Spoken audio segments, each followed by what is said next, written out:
Parents who fall behind on child support payments typically face enforcement measures, including civil contempt of court, that may have consequences for the whole family.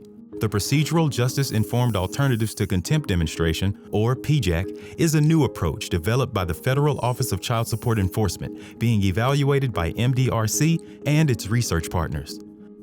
The goal of PJAC is to increase parental engagement and promote consistent payments by applying the 5 principles of procedural justice to the child support process as an alternative to contempt. This video highlights how child support professionals use the principle of neutrality in the PJAC demonstration sites.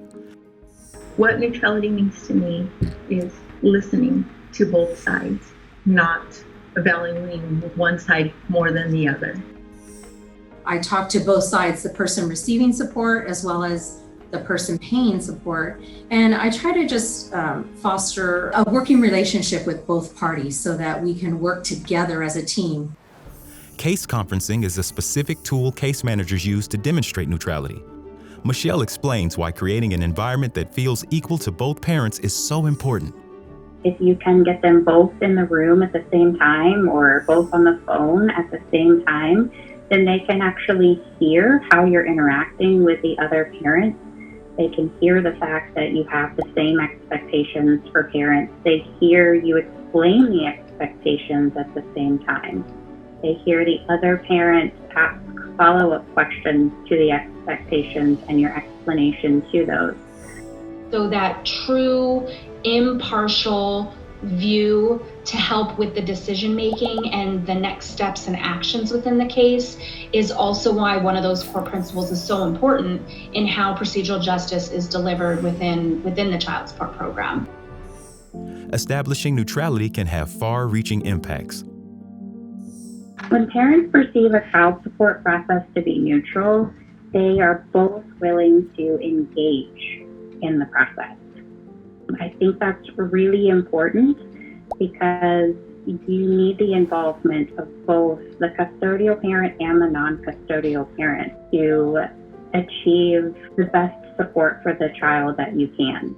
One way that I have seen neutrality work in the child support process through PJAC is engagement with parties who previously were not engaged.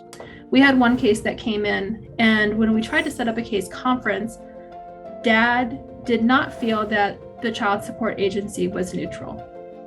He felt that we were setting him up and that if he came into our offices, he would be arrested because 20 years ago, that's something that we did. We agreed to meet with him off-site after hours. So we set up a conference at our local public library and met with him and Mom. They both felt that they had a voice and that they were able to explain what they needed. They felt like we were treating them fairly.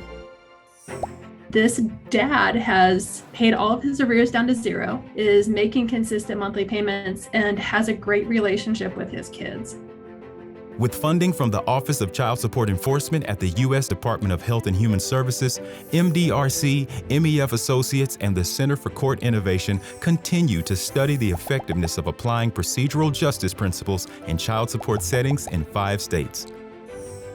To learn more, visit acf.hhs.gov/CSS and mdrc.org.